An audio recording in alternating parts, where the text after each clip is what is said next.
Before we start, 3 facts, back to back, no explanation yet. In 1991, one Scandinavian country banned television advertising to children under 12, and that single law still shapes what ends up in a Nordic child's bedroom today. A major luxury brand filed exactly 1 trademark application in Norway over a 3-year period, and 0 in 3 other Nordic countries combined. And there's a Swedish word, pronounced roughly "dursdaning," that means literally death cleaning, and it explains why Scandinavian homes almost never look cluttered, even though almost nobody there is constantly cleaning. Those 3 facts have nothing to do with each other on the surface. A screen law, a luxury brand's failed marketing budget, a word about death. But here are 3 more, just as unconnected on the surface. Denmark burns through roughly 6 kilograms of candle wax per person every single year, one of the highest rates on Earth. There's a law across Sweden, Norway, and Finland that gives every single person the right to walk, camp, forage, and swim on almost any land in the country, private ownership included, no permission required, and a Swedish couple sharing a bed will very often sleep under 2 separate blankets instead of 1, a habit so specific it's gone viral on the internet under its own name. 6 facts. A child's bedroom law, a luxury handbag's failure to sell, a word for death cleaning, a candle habit, a right to roam law most of the world has never heard of, and a bedroom arrangement involving 2 blankets instead of 1. By the end of this hour, every single one of these connects back to the same underlying explanation, along with roughly 50 other habits spanning the entryway, the kitchen, the workday, the wallet, the weekend, and the bedroom, all pointing at why 5 of the 6 happiest countries measured anywhere on Earth happen to be Scandinavian, 9 years running for the country at the very top. This is the complete version. Everything this channel has covered, deepened, reorganized, and rebuilt around the shape of one actual day, plus new material we haven't covered anywhere else. If you've watched other videos on this channel, some of this will be familiar, but it's arranged here for the first time as a single, connected explanation rather than scattered across separate videos. And if this is your first time here, welcome. You're about to get the entire picture in one sitting. Let's start where every day starts. The moment the eyes open, the morning. Habit 1. The phone stays untouched for the first 30 minutes. In most of the world, the first motion of the day is a hand reaching for a nightstand. Before the feet touch the floor, before the eyes have adjusted to the light, the scroll begins, and the brain goes from unconscious to reactive in under 10 seconds, shaped from that moment forward by whatever an algorithm decided was worth showing first. In Scandinavian households, there's a growing, culturally reinforced resistance to this. Not a permanent ban, just 30 minutes of the morning that belongs to the person waking up, not to a notification queue. Think about what actually happens during those 30 minutes if the phone stays untouched. There's no headline to react to before breakfast is even made. No message from work that reframes the whole morning around someone else's urgency. No comparison, conscious or not, with anyone else's highlight reel before you've even decided how you feel about your own day. The nervous system gets to wake up on a timeline it sets itself, rather than one dictated by whatever happened to everyone else overnight. This sounds almost too small to matter, and that's exactly why it's worth naming as habit number 1. Everything else on this list gets easier when the day starts on your own terms instead of someone else's. Compare this to what a typical morning elsewhere often looks like in practice. Alarm goes off, phone is already in hand within seconds, often before the eyes have even fully focused. A quick check becomes 15 minutes, becomes half an hour, and by the time feet actually hit the floor, the emotional tone of the entire day has already been set by something entirely outside the person's control. An argument in the comments of a post they didn't even mean to read, a work email that wasn't due to be seen until 9, a piece of news that had nothing to do with anything they needed to accomplish that day. Astrid's morning doesn't have this problem, not because she has more discipline than anyone else, but because the phone simply isn't part of the first half hour at all. There's nothing to resist because the option was never on the table to begin with. Habit 2. The curtains stay open or don't exist at all. There's a word for the version of this practiced in late spring, gokota, waking early specifically to hear birdsong and catch first light. But the everyday version is simpler. Scandinavian homes lean toward sheer curtains or none at all, letting whatever natural light exists come straight into the room. This matters more than it sounds like it should. because morning light sets the 16-hour countdown to the evening's melatonin release. Skip it, and the body has no anchor for when the day is supposed to end. This single habit, which costs nothing and takes no discipline, quietly sets up everything that happens roughly 16 hours later. During the darkest stretch of winter, when natural light might not arrive until 9 or 10 in the morning, this habit gets supplemented rather than abandoned. Light therapy lamps, designed to mimic natural daylight spectrum, are common household items across the region, used at the breakfast table the same way a coffee cup would be, not as a medical intervention, but as a completely normal part of a winter morning. The goal isn't waiting passively for the sun. It's making sure the body gets a strong light signal at a consistent time, regardless of what the sky outside is actually doing that particular week. Habit 3. A cold finish to the shower. The Finnish word is sisu, extraordinary determination, and while it usually describes something much bigger, it also describes something as small as 30 seconds of cold water at the end of a warm shower. That 30 seconds increases dopamine by up to 250%, according to some research. A larger and longer-lasting boost than a cup of coffee provides, without the crash 2 hours later. Finland alone has roughly 3 million saunas for 5.5 million people, and the sauna-to-cold plunge cycle has been part of the culture for centuries, long before anyone called it biohacking. The sauna itself deserves a moment here, because it's easy to file it away as a spa amenity when it's actually closer to a national institution. In Finland, saunas exist in apartment buildings, offices, government buildings, and even inside the Finnish parliament. The ritual isn't about luxury. It's about the specific physiological contrast between extreme heat and extreme cold, repeated in cycles, which trains the body's stress response in a way that a single steady temperature never can. A Finnish sauna session followed by a plunge into a frozen lake isn't an extreme sport. For a huge portion of the population, it's simply Tuesday. And the version most people can actually adopt tomorrow morning doesn't require a lake or a sauna at all. It requires the last 30 seconds of a shower you were already taking. There's a social dimension to the sauna worth mentioning too, one that echoes the same egalitarian flattening we'll see later with fika. Business meetings in Finland have, historically, sometimes moved into the sauna itself, a setting where hierarchy becomes almost physically impossible to maintain, since everyone present is, quite literally, in the same heat, wearing the same towel, with none of the usual markers of status, a suit, a title on a door, a corner office, available to lean on. It's difficult to posture in a sauna. That difficulty is, for many Finns, exactly the point. Habit 4. Breakfast is simple, and it's eaten sitting down. Dark bread, butter, cheese, maybe an egg, coffee. Nothing elaborate, nothing that requires a recipe. The point isn't the food. It's that it's eaten at a table, in 15 minutes, not standing at a counter or carried out the door in one hand. This is the first of several moments across the day, built around the same idea, that a meal is a pause, not a task to complete on the way to the next thing. There's a specific comfort in the repetitiveness of this meal that's easy to underestimate. When breakfast is essentially the same handful of ingredients most mornings, there's no decision fatigue involved in choosing it. No scrolling through recipe ideas, no pressure for it to be interesting. It simply happens, quickly and reliably, freeing up decision-making energy for later in the day, when it will actually be needed for something that matters more than what goes on a piece of bread. And this is where the kitchen itself becomes relevant. Because the kitchen a Scandinavian eats breakfast in tends to look strikingly different from the average kitchen elsewhere, and the reasons why are worth pausing on. Astrid's kitchen counter is essentially bare. No novelty mugs from a conference 3 years ago. No single-use gadget drawer with an avocado slicer used exactly once. The mugs in her cabinet number 4, all in regular rotation. The knife block, if she even has one, holds 3 blades that actually get used, not 8 that mostly gather dust. This isn't about owning less as a moral statement.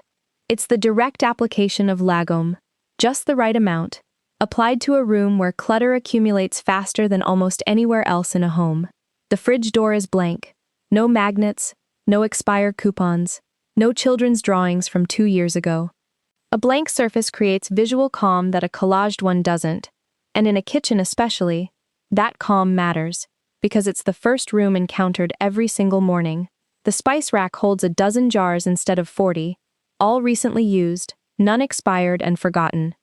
The pantry gets checked twice a year, and anything past its useful life, forgotten flour, canned goods from 2 Christmases ago, gets removed, following the same principle behind döstädning, which we'll get to properly a little later in this video. There's a reusable Swedish dishcloth in place of a paper towel roll, thin, absorbent, and capable of replacing roughly 15 rolls of paper towel before it wears out and gets composted instead of landfilled. There's no drawer of mismatched plastic containers with missing lids, because the set in this kitchen is glass, uniform, and complete. And when a piece breaks, it gets replaced with the same item, rather than a random substitute that throws the whole system out of alignment. The cleaning products under the sink number 3, not 10, because most of what a kitchen needs to stay clean can be handled by an all-purpose spray and a bottle of dish soap, and every bottle beyond that is really just redundancy taking up cabinet space.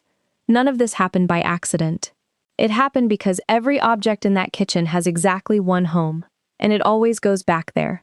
Not because Astrid is naturally tidier than everyone else, but because the decision of where something goes was made once, a long time ago, and never has to be remade every single day. That single habit, more than any cleaning technique, is the actual foundation for why the room looks the way it does every morning, without a deep clean the night before.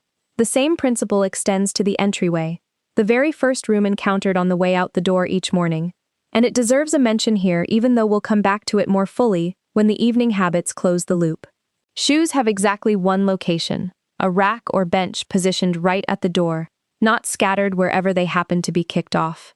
A hook exists for the coat currently being worn, not a pile of every coat owned across every season. This isn't about the entryway being large or expensively furnished. Some of the calmest, most functional entryways in Scandinavian homes are barely larger than a closet. The size doesn't determine the calm. The designated place system does. Habit 5. The first trip of the day happens on foot or by bike. There's a Swedish word for this specific version, morgonpromenad, morning walk.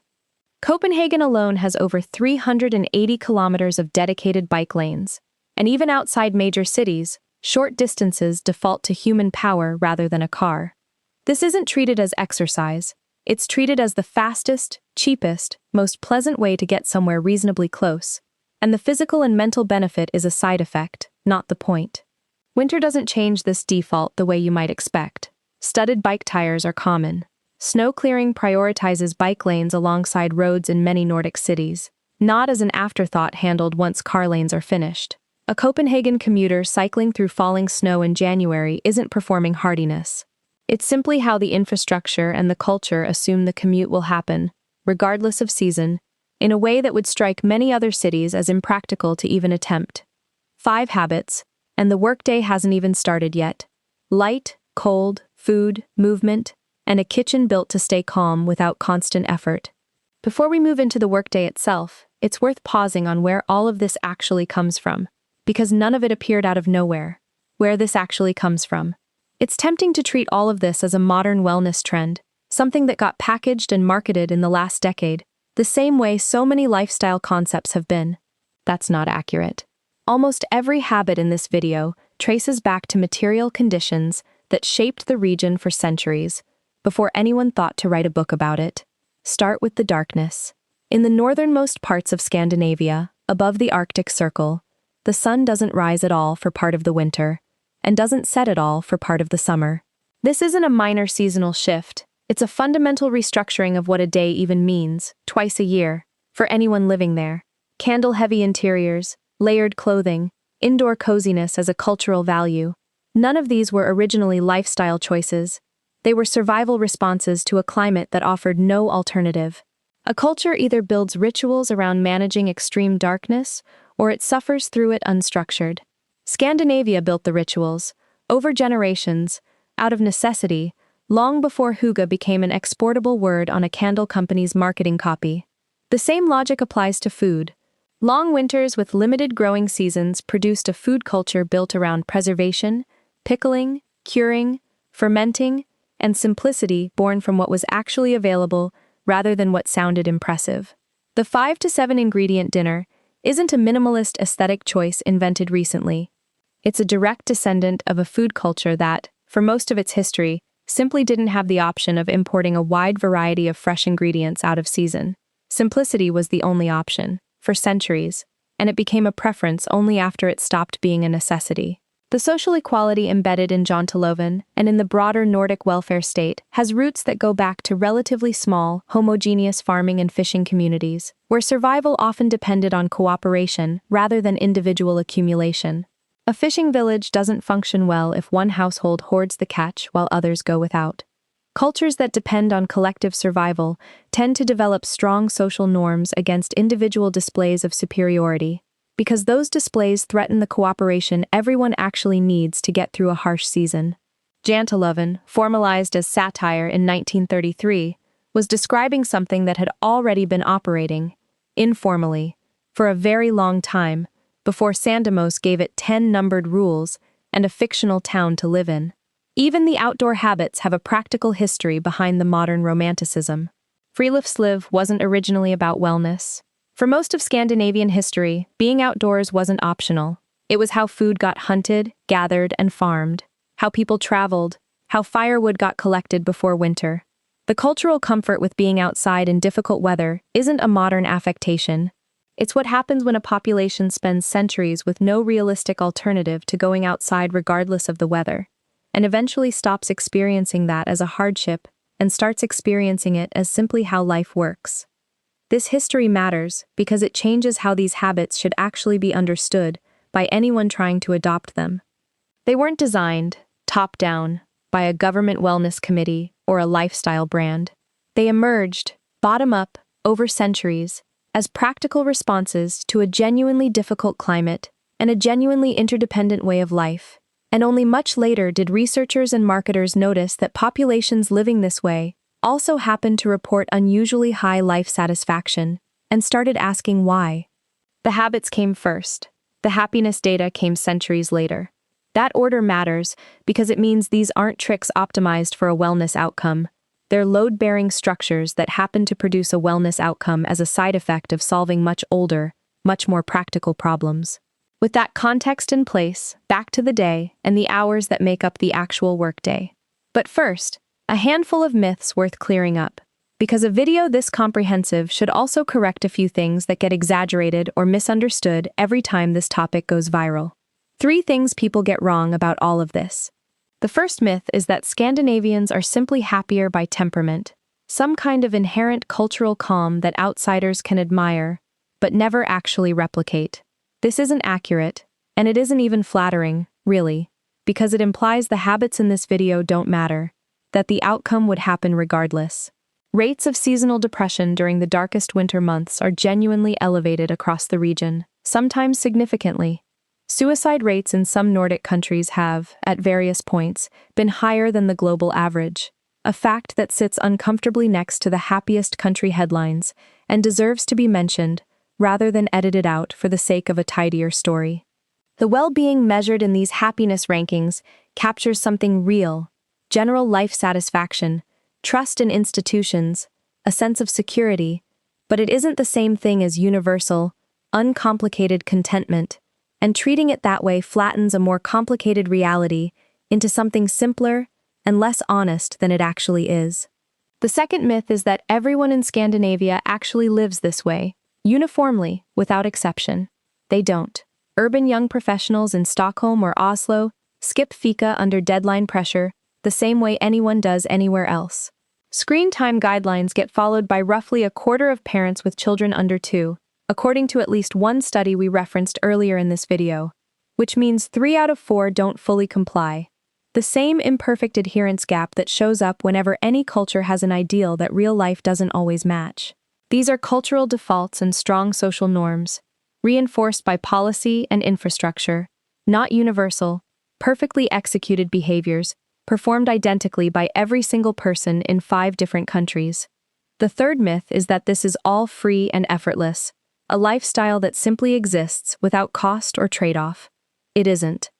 Nordic tax rates, funding the healthcare, education, and parental leave systems that make several of these habits easier to sustain are among the highest in the world, with top marginal rates exceeding 50% in some countries. The shorter workday means, for many roles, a lower take-home income than an equivalent job with longer hours elsewhere might offer.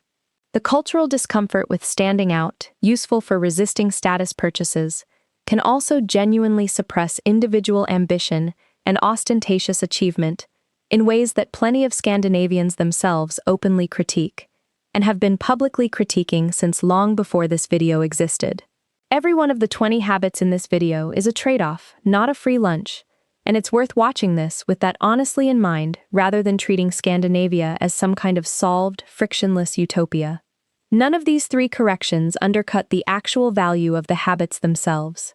They just place them accurately, as a genuinely effective system with real costs attached, built by real people dealing with a difficult climate and imperfect lives, rather than as an idealized fantasy that exists somewhere else, for someone else, with none of the complications real life always includes. With all of that honestly on the table, back to the actual day. The middle of the day. Habit 6. A real, complete stop at 10 in the morning. Fika, spelled F-I-K-A, and I'll admit I've mangled this word before on this channel, so let's just say it together. Fika. In most Swedish workplaces, it happens twice daily, and it is not optional. The entire office stops, not just whoever has a gap in their calendar. Everyone sits, drinks something warm, eats something small, usually a cinnamon bun, and talks about nothing work-related for 15 minutes. A randomized trial with medical residents, one of the most sleep-deprived groups imaginable, found measurably lower sleepiness scores on fika days than on days without. If it works for people running on 4 hours of sleep in a hospital, it will work at a desk. The word itself has a small, almost funny history. It comes from an old slang term for coffee, kaffe, with the syllables flipped around into fika. Coffee culture runs deep enough in Sweden, which sits consistently among the top 5 coffee-consuming nations per capita anywhere in the world, that an entire ritual, and its own dedicated word, formed around how it's consumed, not just what's consumed.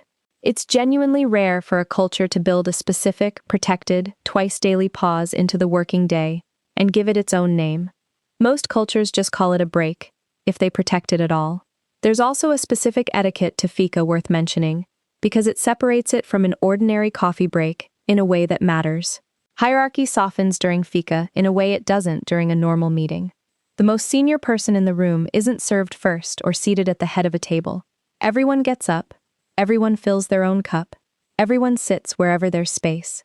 It's one of the few moments in the Scandinavian workday where the flat, egalitarian instinct behind janteloven, which we'll return to later, shows up in a completely literal, physical way, rather than just as an abstract cultural value. Habit 7. Time outside during the lunch hour, regardless of weather. Friluftsliv, open-air living, coined by the playwright Henrik Ibsen back in 1859, though the practice long predates the word. 9 out of 10 Norwegians report practicing some version of it regularly. Children in Norwegian outdoor kindergartens spend up to 80% of their day outside, in rain, wind, and snow, guided by a saying that shows up constantly across the region. There's no bad weather, only bad clothing. 10 minutes outside at midday reinforces the light signal set that morning, which keeps that 16-hour internal clock running on schedule. Habit 8. Lunch is an actual meal, eaten at a table, often an open-faced sandwich, smørrebrød, rye bread with fish or cheese and vegetables. 20 to 30 minutes. Not because of a rule, but because eating with attention naturally takes that long. The brain registers a meal eaten slowly at a table, differently than one eaten over a keyboard, and the difference shows up in afternoon focus. There's a quiet consistency to this meal across the region, the same way breakfast was quiet and simple. Nobody's trying to make lunch impressive. It's fuel, prepared with care, eaten without distraction, and finished in time to still have an actual break afterward, rather than sliding straight back into the next task mid-bite. Habit 9. A second stop at 3 in the afternoon. The second fika, same structure, same purpose, time to meet the universal afternoon energy dip, with a pause instead of more caffeine. 2 15-minute breaks a day adds up to roughly 5 working days a year, spent drinking coffee and eating pastries. And yet Sweden consistently ranks among the top countries in the world for productivity per hour worked, despite working fewer total hours annually than most Western nations. The break isn't the cost, it's part of the system that produces the result. It's worth sitting with why this works, rather than just accepting the correlation. The brain isn't built for 8 continuous hours of undivided focus. Attention naturally moves in waves, sharp for a stretch, then dulling, then sharp again if given a genuine reset. Most work cultures respond to the dull stretch by pushing through it with more caffeine and more willpower, which works for a while but produces steadily worse output as the day goes on. The Scandinavian response is to lean into the dip rather than fight it, take the 15 minutes, and come back with something closer to a fresh start than a forced continuation. Over an 8-hour day, 2 genuine resets outproduce 0 resets, even though the 0 reset version looks, on a calendar, like more hours actually worked. Habit 10. Conversations happen on foot whenever they can. Walking meetings, calls taken on a loop around the block, catch-ups on a park bench instead of inside a cafe. Walking side by side rather than sitting face to face changes the shape of a conversation. Fewer awkward silences, more forward momentum, and research consistently shows walking improves creative thinking by a measurable margin. There's also something about not maintaining direct eye contact for the entire conversation that seems to lower the stakes of what gets said.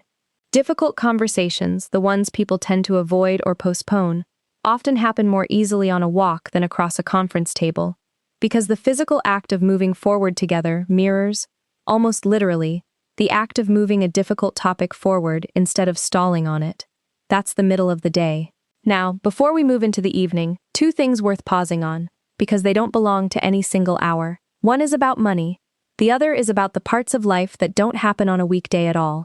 Let's take the weekend first, because it reframes almost everything we've covered so far. The weekend and the seasons. There's a law across Sweden, Norway, and Finland called allemansrätten, the right to roam.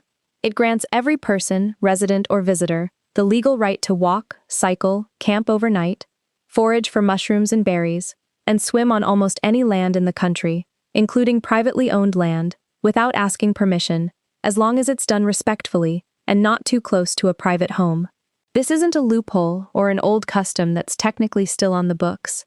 It's an actively used, actively defended legal right, and it shapes the entire relationship between a Scandinavian and the concept of nature as something that belongs to everyone, not something that requires a fee, a permit, or a gate. To put this in perspective for anyone who's never encountered a law like it, imagine being able to legally pitch a tent for a single night in a stranger's backfield, pick the berries growing along their fence line, and swim in the pond behind their house, all without a conversation, a permit, or a fee, as long as you're a reasonable distance from their windows and you leave no trace behind. In most of the world, this would be trespassing. In Scandinavia, it's a codified right that predates modern property law and has simply never been repealed, because the cultural consensus that nature belongs to everyone has never seriously wavered. On a Saturday, this right gets used constantly. A family doesn't need to drive to a national park and pay an entrance fee to spend a day outdoors. The forest behind a neighbor's field is legally theirs to walk through. The lake 2 towns over is legally theirs to swim in. This single law removes an enormous amount of friction between wanting to be outside and actually being outside. And it's a large part of why Friluftsliv, the open-air living we talked about earlier, isn't just a nice idea. It's backed by legal infrastructure that makes it nearly frictionless to practice. Weekends themselves tend to follow a rhythm that Scandinavian households treat as close to sacred. Saturday often includes a specific kind of candy tradition in Sweden called lördagsgodis, Saturday candy, where sweets are deliberately restricted to 1 day a week rather than available constantly. It sounds like a small thing, a rule about candy, but it's lagom applied to children specifically, teaching moderation not through restriction for its own sake, but through a predictable, looked-forward-to exception rather than an ever-present temptation. Then there's the cabin. An enormous percentage of Scandinavian households, across Sweden, Norway, and Finland, either own or have regular access to a small, simple summer cottage, usually near water, usually modest, sometimes without electricity or running water at all by choice. This isn't a wealthy person's second home. It's often a family property passed down for generations, deliberately basic, used specifically to escape the comfort and structure of the primary home for a weekend or a full summer month. The cabin has one job: strip away everything except water, forest, and unstructured time. What's notable about the cabin tradition is how deliberately it resists upgrading. A family could, in many cases, afford to add electricity, indoor plumbing, better insulation, the full comforts of the primary home. Many choose not to, generation after generation, precisely because the discomfort is part of the function. Carrying water from a well, using an outdoor composting toilet, cooking over an open fire rather than a stove. These aren't hardships tolerated reluctantly. They're the entire reason the cabin exists in the first place. A deliberate contrast to a primary home that's already comfortable enough for the other 11 months of the year. Summer itself changes the entire rhythm of the year in a way that's hard to overstate if you haven't experienced it. In the far north, the sun barely sets for weeks at a time. Midsummer, celebrated with maypoles, flower crowns, and outdoor feasting, is treated with a seriousness in Sweden that rivals the winter holidays elsewhere. The long daylight hours get used, deliberately and thoroughly, because everyone knows exactly what's coming in 6 months. And what's coming in 6 months is real, sustained winter darkness, sometimes 16 to 18 hours of it a day, in the northernmost regions. This is why the candle habit we'll return to later isn't a design trend, it's a functional response to a real seasonal problem. It's why layered, warm clothing is treated as a basic competency rather than a fashion choice, encapsulated in that saying that keeps showing up throughout this video. There's no bad weather, only bad clothing. Scandinavian winters are genuinely difficult, and the culture doesn't pretend otherwise. It just refuses to let the difficulty cancel the outdoor habits that matter the other 10 months of the year too. Outdoor kindergartens don't close for snow. Fika breaks don't move indoors and stop happening. The habits bend around the season. They don't disappear because of it. So the weekend and the seasons aren't a separate topic from everything else in this video. They're the same 20-some habits, stretched across a longer time scale, reinforced by an actual legal right to access nature freely, and tested every single year against a winter that would give most cultures a very good excuse to quit. Now the thing about money, what Scandinavians don't buy. Remember that luxury brand from the very beginning of this video. 1 trademark filing in Norway over 3 years. 0 in Denmark, Sweden, and Finland. That's not an accident of marketing strategy.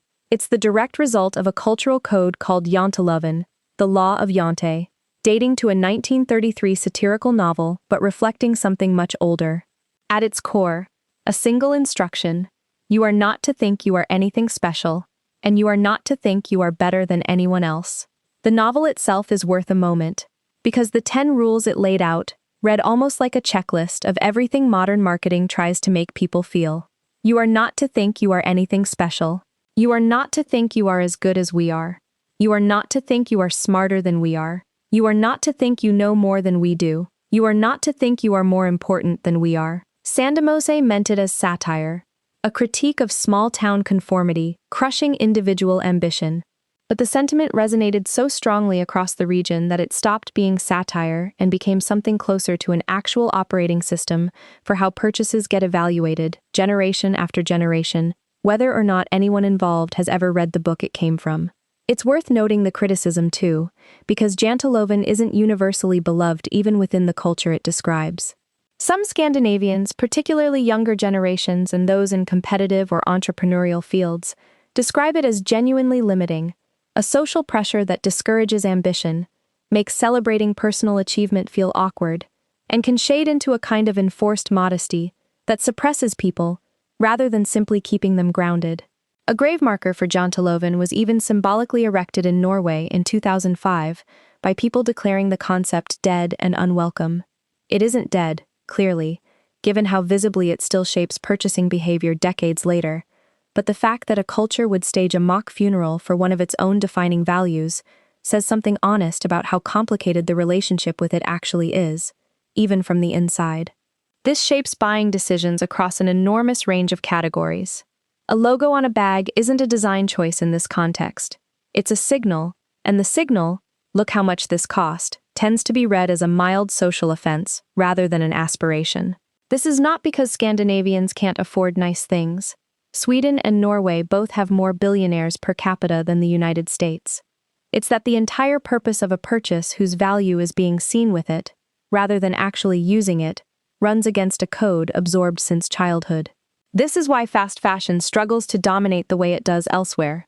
Sweden introduced a tax deduction in 2017, specifically for clothing and shoe repairs, cutting the cost of fixing an item roughly in half versus replacing it. When repair is the economically obvious choice, and the culture already favors owning fewer, better things, a large, rotating wardrobe of trend pieces loses most of its appeal. It's why bottled water barely exists as a habit, when the tap water across the region consistently ranks among the cleanest in the world. It's why Sweden, Norway, and Denmark all run deposit return systems for bottles and cans, PANT, with return rates among the highest anywhere, because single-use anything, when a reusable version exists, is treated as a last resort rather than a convenience. It's why a car that's a few years old and reliable is not remotely embarrassing to drive, because the car is transportation, not a personal statement, and buying a flashy new one, specifically to be seen in it, runs directly against the same instinct that emptied that luxury brand's Norwegian trademark filings down to a single application. Underneath every one of these buying habits is the same single test. Does the value of this purchase come from using it, or from being seen with it? If the honest answer is the second one, in a Scandinavian household, it typically doesn't get bought. A few more examples worth naming quickly, because they show how far this single principle actually reaches. Home decor gets evaluated the same way. A decorative object that exists purely to look expensive to a visitor, rather than to be used or genuinely loved, tends not to make it onto a Scandinavian shelf. Gift-giving follows the same logic in reverse. An expensive gift bought mainly to demonstrate generosity, rather than because it's something the recipient actually needs, sits awkwardly against a code built entirely around not needing to prove anything to anyone. Even something as small as the newest phone model, upgraded every single release cycle purely because a slightly newer version exists, runs against both the practical Scandinavian design instinct of buying well and keeping something long, and the deeper cultural discomfort with visibly needing to have the latest thing before anyone else does. None of this means Scandinavians don't spend money. They do, often substantially, on the things that actually deliver value over years. Well-made furniture, quality outdoor clothing built for the region's genuinely difficult winters, experiences and time rather than objects. The restriction isn't on spending. It's specifically on spending whose entire return on investment is what other people think when they see it. That's the wallet, and the weekend, and the season. Now back to the day, and the hours after work end, the structure underneath all of it.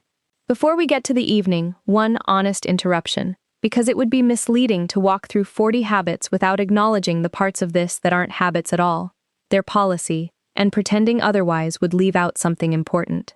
Nordic healthcare systems are universal and heavily subsidized, funded through the same higher tax structure that funds generous parental leave, free or nearly free higher education, and strong unemployment protection. This matters directly to several habits already covered.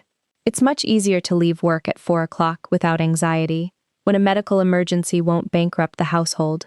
It's much easier to take a full lunch break, uninterrupted, when job security doesn't hinge on visibly outworking a colleague. Several of the calmest-seeming habits in this video are calm specifically because a substantial portion of life's financial catastrophic risk has already been absorbed by the system before the individual has to think about it. This is worth naming plainly rather than glossing over, because it changes how these habits should be understood by someone watching from a country without the same social infrastructure. Opening a window before bed costs nothing and requires no policy support. Leaving work at 4 o'clock without fear of falling behind is much easier inside a system explicitly designed to make that safe. Some of what looks like individual discipline in this video is actually collective insurance, operating quietly in the background, making the individual habit dramatically easier to sustain than it would be without that support. Parental leave deserves a specific mention here too, even though it's a topic that pulls in a different direction than most of the room-based and habit-based content elsewhere on this channel.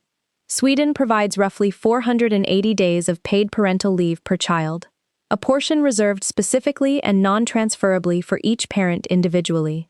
Compare that to a country with no federal guarantee of paid leave at all, and it becomes clear why a Scandinavian household can build an entire evening ritual, dinner together, an unhurried bedtime, a full presence from both parents, that would simply be logistically impossible for a household where one or both parents return to full-time workdays after a child was born.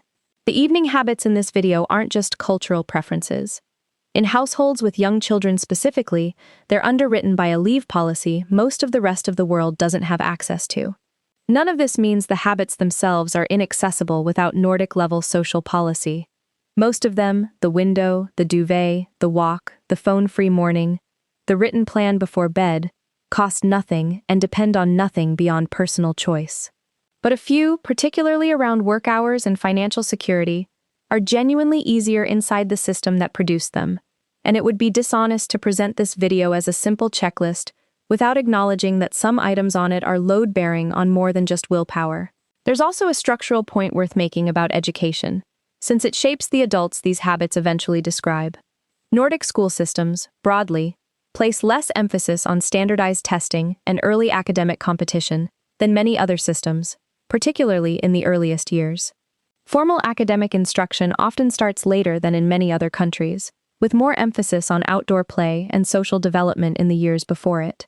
Children spend a large proportion of school time outside regardless of weather, an extension of friluftsliv into the education system itself, rather than something bolted on as an extracurricular activity.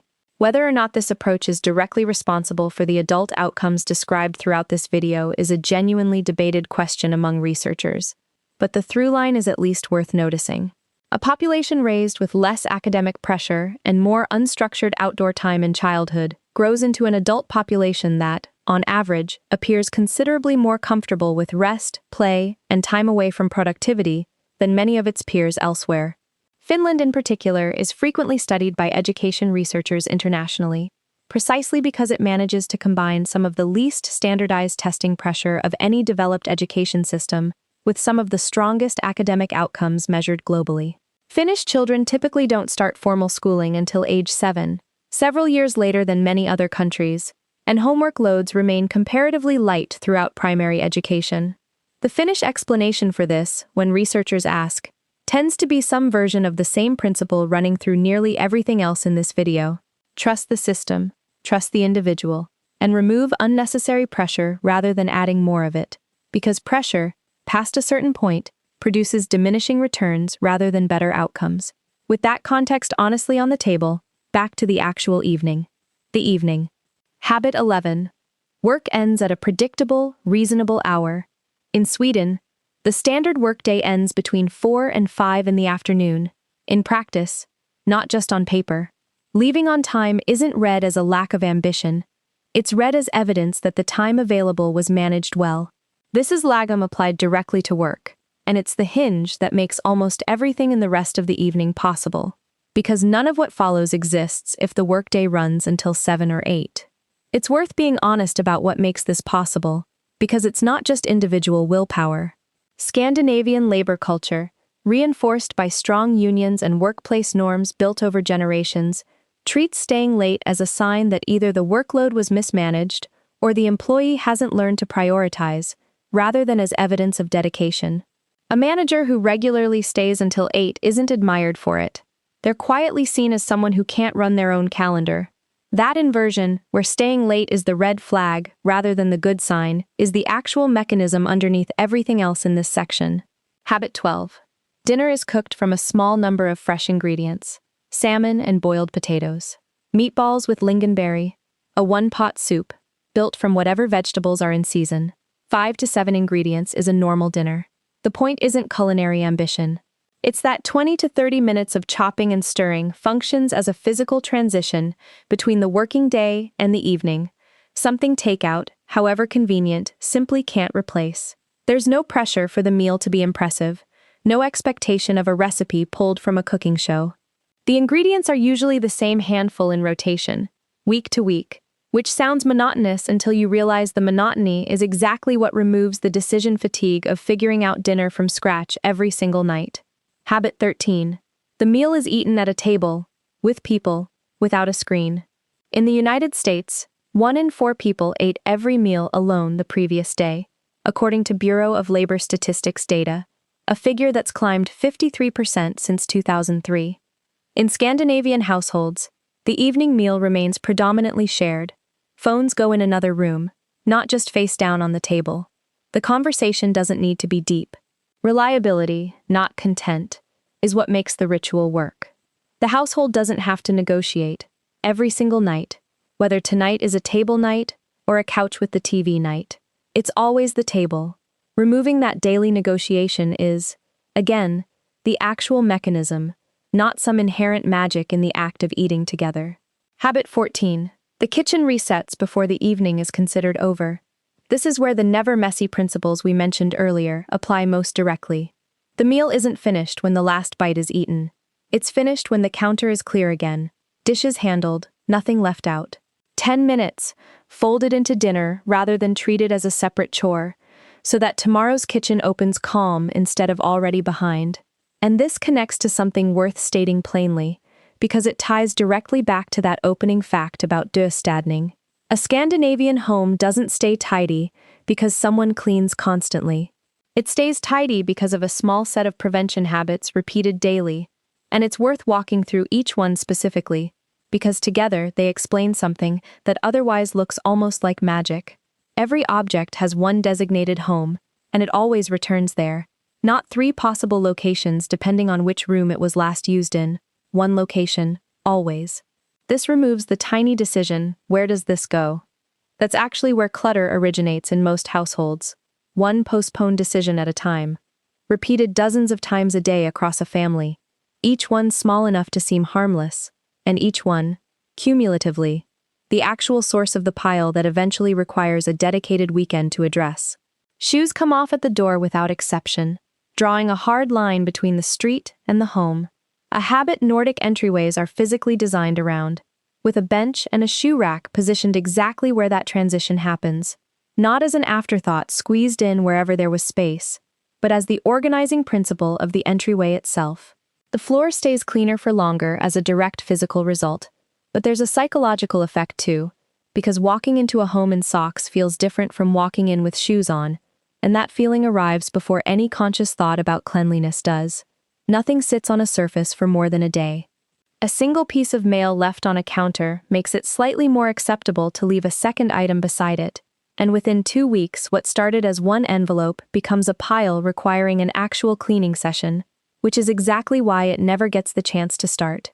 10 seconds of dealing with something immediately beats 20 minutes of dealing with the accumulated version later, even though it rarely feels that way in the moment, which is precisely why most households don't do it and end up with the pile instead. The home gets a short nightly reset rather than a long weekend overhaul, 10 to 15 minutes instead of 2 hours once a week, which means the home never drifts far enough from its baseline to need a dramatic correction. There's no accumulation to catch up on, because nothing was ever allowed to accumulate in the first place. This is the habit most people skip when they're tired, and it's exactly the habit that determines whether tomorrow starts calm or starts already behind. Storage stays closed rather than open, so a room can be functionally imperfect behind cabinet doors while still reading as calm from across the room. This isn't dishonest tidiness. It's an acknowledgement that the eye processes visible objects constantly, whether or not anyone's actively looking at them, and a room with fewer visible objects requires less visual processing to feel calm in, even if the drawers themselves are perfectly ordinary and imperfect, the way any lived-in home actually is behind closed doors. And underneath every one of these, the same fact we already covered in the buying section. Owning less means there's structurally less to manage, fewer decisions, fewer surfaces to accumulate clutter, less to reset each night. A home with half as many possessions has, roughly speaking, half as much daily maintenance required to keep it looking the way Astrid's does. This is why all 4 of the prevention habits above work as well as they do together. They're not fighting against a large volume of possessions. They're managing a deliberately smaller one, which makes every other habit dramatically easier to sustain over years, not just for one motivated weekend. Habit 15. A short walk after dinner. Not exercise, just movement outside, 15 to 30 minutes, a clear line between the active part of the evening and the part that's beginning to wind down. Walking after eating measurably improves digestion and blood sugar response, but the habit's real value, according to most people who do it, is simpler than the physiology. It marks a transition the body can feel. The night. Habit 16. Candles replace overhead light. Denmark consumes roughly 6 kilograms of candle wax per person annually, one of the highest rates anywhere, and it's functional, not decorative, in a region where winter darkness can stretch 16 to 18 hours a day. The Danish word is hygge, often translated as coziness, but more precisely the deliberate creation of warmth in a space, through soft light, and the absence of anything demanding. Switching from overhead lighting to candles signals to the brain, physically, that the active part of the day has ended. This is one of the habits most likely to get dismissed as purely aesthetic by anyone who hasn't lived through a Scandinavian winter, and that dismissal misses the point entirely. Overhead fluorescent or bright white lighting mimics daylight, which is exactly the wrong signal to send a brain that's trying to wind down. A room lit by 2 or 3 candles and a warm lamp physically cannot be mistaken for daytime. The eyes read it differently before any conscious thought happens. It's a low-cost, zero-effort way of telling the nervous system, unambiguously, that this part of the day has a different rhythm than the part before it. Habit 17. Screens go away at least an hour before bed. Blue light suppresses melatonin, delaying natural sleep onset, and this is increasingly well known and increasingly ignored almost everywhere. In Scandinavian households, especially with children present, screen-free evenings are more culturally enforced than in most Western countries. The phone charges in another room. The last hour is spent reading or talking, in a candlelit room, doing very little, on purpose. This connects to something we covered in a separate video on Nordic children's bedrooms, where the screen-free principle starts from birth, rather than being introduced later as a correction. Swedish public health guidance recommends no screen exposure at all for children under 2, capping at 1 hour daily for ages 2 to 5. When an entire childhood is structured around screens being the exception rather than the default, the adult version of the habit, an hour of screen-free evening, isn't a discipline being imposed against a lifetime of different conditioning. It's simply a continuation of how the evening has always worked. Habit 18. The bedroom window opens before bed, even in winter. A study from the Technical University of Denmark tracked bedroom air quality and sleep quality over 2 weeks, and found measurably better sleep on nights with open windows. A room around 65 degrees Fahrenheit helps core body temperature drop, triggering the melatonin release that morning light, 14 or so hours earlier, originally set in motion. This is the same belief, taken to its logical extreme, behind Nordic parents letting babies nap outside in freezing temperatures, a practice that looks alarming from outside the culture and is simply standard there, associated with longer, deeper naps. Habit 19. 2 duvets, not 1. What's gone viral online as the Scandinavian sleep method is exactly what it sounds like. Each person in a shared bed uses their own individual duvet rather than one shared comforter. Practical, not romantic. Different people run at different temperatures, and sharing one blanket means someone is always compromising, which means someone is always sleeping slightly worse than they need to. 2 duvets end the negotiation entirely. There's no tug-of-war at 3 in the morning over who has more of the blanket. There's no waking up because a partner rolled over and took the entire comforter with them. Each side of the bed operates independently, controlling its own warmth, its own coverage, entirely separate from what's happening on the other side.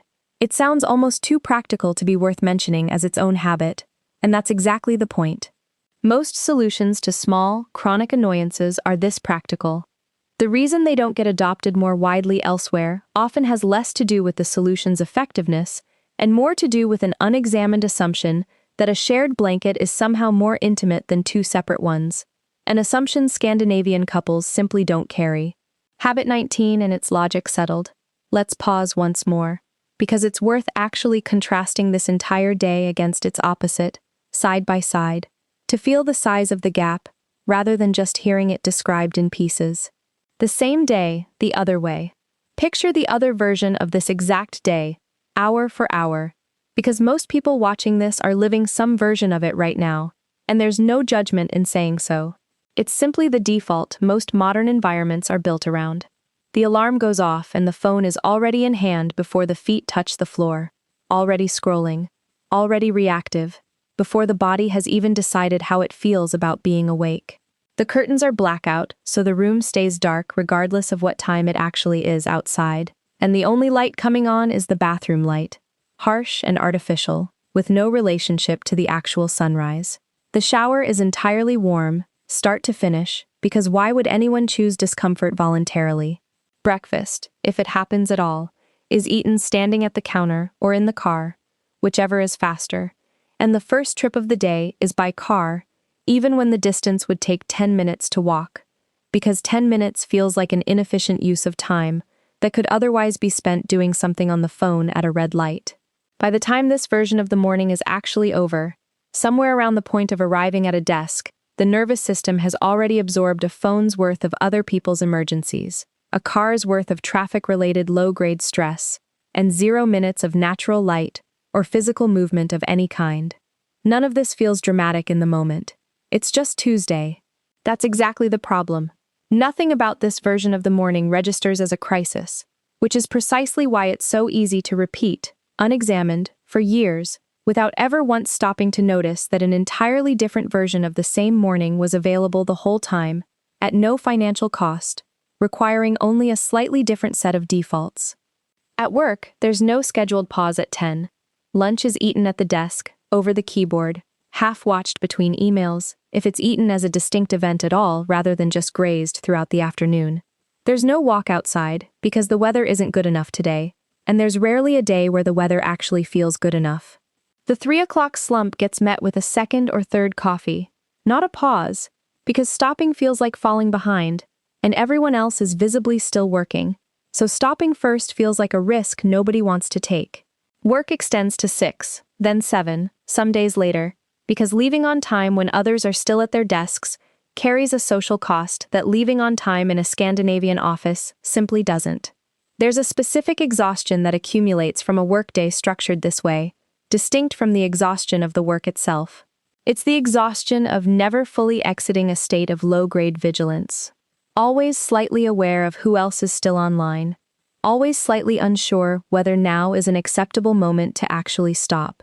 2 genuine 15-minute breaks a day sound, on paper, like less work getting done.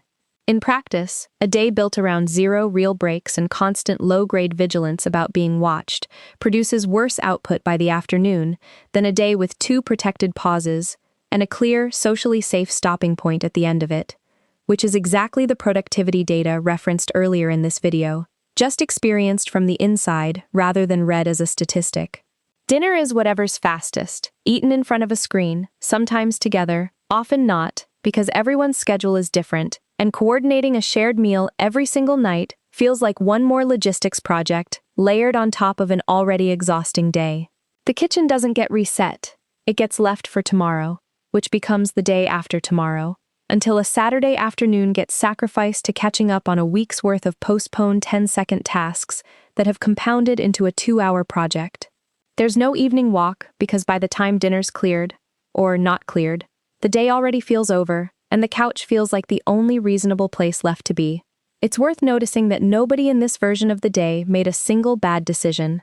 Every individual choice, ordering something quick, eating in front of a show, letting the dishes wait until tomorrow, is completely reasonable in isolation, given how depleted the day has already left everyone by that point. That's actually the more accurate way to understand the entire gap between these 2 versions of the same day. It was never really about good decisions versus bad ones, made in the moment, by better or worse people. It was about which decisions were even available to make easily, because the environment and the earlier hours of the day had already been structured to make one version effortless and the other version exhausting before dinner ever arrived. The overhead lights stay on until the moment of getting into bed, because there's no ritual marking the transition from active day to restful evening, so the brain gets almost no advance warning that sleep is coming. The phone comes to bed too, the last thing looked at before the eyes close, and, for many people, the first thing looked at the moment they open again the next morning, closing a loop that never really had a beginning or an end. The window stays shut, the heat stays on, the room stays warm, because cold sounds unpleasant, even though it would actually help. One shared comforter gets negotiated silently every night, one person always slightly too warm or too cold to say anything about it, and tomorrow doesn't get written down, because there wasn't a clear moment where the day actually ended, so there's no clear moment to plan for the one that's about to begin. Notice, too, how this version of the night ends without any real conclusion. There's no candle blown out signaling the day is officially finished. No cool air marking a clear boundary between the warm, busy day and the cool, quiet night. No piece of paper by the bed holding tomorrow's short list so the mind can actually let go of it. The day simply fades into sleep, unfinished, the same way it began, mid-scroll, without a clear starting point either. Compare that to the Scandinavian version of this same hour, and the difference isn't really about which specific action gets taken. It's about whether the day has a shape at all, a beginning that was chosen and an ending that was chosen, rather than just happening to someone, formlessly, from alarm to unconsciousness, with no deliberate structure in between. Neither day is a moral failure. They're just two different systems, one built with roughly 20 small pieces of intentional friction removed from it, and one where every single one of those pieces of friction is still fully present, absorbed silently, day after day, without ever being named or examined. The gap between them isn't laziness on one side and virtue on the other. It's the accumulated weight of small, unexamined defaults, repeated for years, against the accumulated relief of small, deliberate choices, also repeated for years. Neither happens in a single day. Both compound, in opposite directions, for exactly as long as they're allowed to continue. Which brings us to the very last habit of the actual day. Habit 20. Tomorrow gets written down before the eyes close. Not a full schedule. 3 to 5 things that matter most. Norwegian public health guidance actually recommends writing down worries before bed, specifically to externalize the mental loops that keep people awake, and the same logic applies to plans. If tomorrow exists on paper, the brain doesn't need to keep carrying it through the night. Before you try this, the mistakes most people make. If you're planning to actually adopt some of what's in this video, and you should, a few honest warnings first, because there's a specific way this usually goes wrong, and it's worth naming before it happens to you. The first mistake is trying all 20 at once. It sounds obvious when stated plainly, but it's exactly what most people do the week after watching a video like this. They open the window, delay the phone, do the cold shower, start fika, walk at lunch, cook from scratch, light candles, and write tomorrow's list, all on day one, all at once, powered entirely by the motivation of having just watched something inspiring. That motivation is real, but it's also temporary, and a system built on 20 simultaneous new habits collapses the first time a bad week happens, which it will, because bad weeks always happen. 3 habits, genuinely sustained for a month, produce more lasting change than 20 habits abandoned after 9 days. There's a specific pattern this failure tends to follow, worth naming so it's recognizable if it starts happening. Day 1 feels great, almost euphoric, because novelty itself produces a temporary lift regardless of which habits are involved. Days 2 through 5 hold up reasonably well, carried mostly by residual motivation from day 1. Somewhere around day 6 or 7, life interferes, a late meeting, a sick child, an exhausting week, and one habit gets skipped, which feels harmless in isolation. But skipping one habit lowers the psychological cost of skipping a second, and by day 10, the entire system has quietly unwound, not because any single habit failed, but because all 20 were never actually load-bearing structures to begin with, just a temporary burst of willpower dressed up as a lifestyle change. The second mistake is treating these as isolated tricks rather than a connected system. Someone opens the bedroom window but keeps scrolling on their phone until midnight, then wonders why sleep didn't improve much. The cold water at the end of the shower doesn't do much if the 30 phone-free minutes right after didn't happen, because the alertness from the cold water gets immediately overridden by the same reactive, notification-driven state the phone-free morning was specifically designed to prevent. These habits reinforce each other. Picked in isolation, without any of the habits around them, each one works just less well than the full stack does together. Think of it the way you'd think about a single domino removed from a longer chain. The domino still falls when pushed. It just doesn't trigger anything after it, because the piece that was supposed to catch that momentum and carry it forward isn't there. The open window without the phone-free evening is a domino falling in isolation, producing a small, real, but ultimately contained benefit.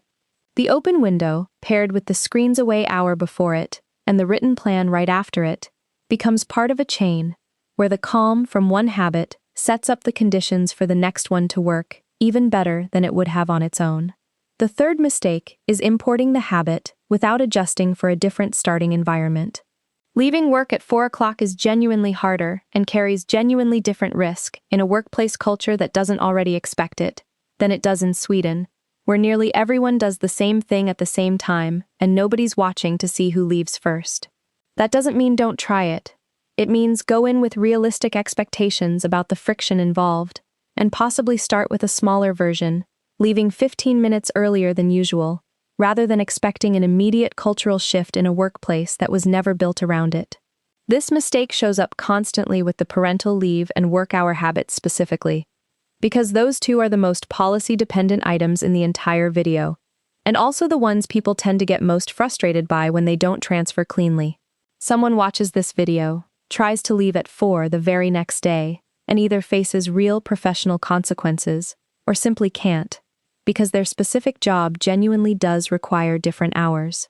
The lesson there isn't that the habit is fake or exaggerated. It's that some of these habits are portable on their own, and others are downstream of an entire employment culture that took decades to build.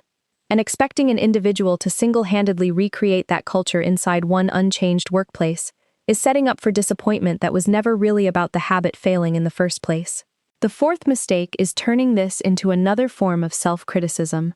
The entire point of habits like lagom, just the right amount, is to reduce the pressure of doing everything perfectly, not to add a new 20-item checklist to feel guilty about not completing.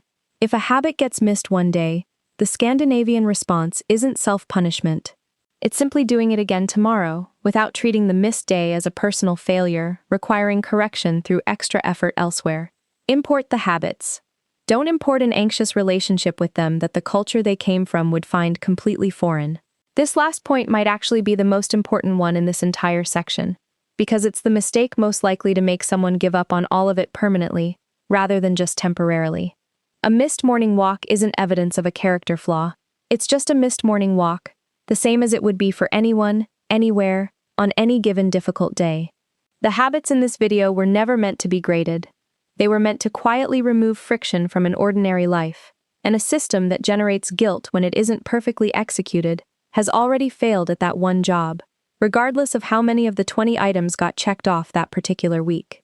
With those 4 warnings in place, here's the actual thread connecting everything in this video, and why it matters more as a system than as a list. So here's where all of it comes together, going back to where we started. A 1991 advertising law that still shapes what shows up in a Nordic child's bedroom decades later. A luxury brand with a single trademark filing in an entire country over 3 years. A word that means death cleaning and somehow explains a calm kitchen counter. A candle habit that burns 6 kilograms of wax a year. A legal right to walk onto private land and swim in any lake in the country.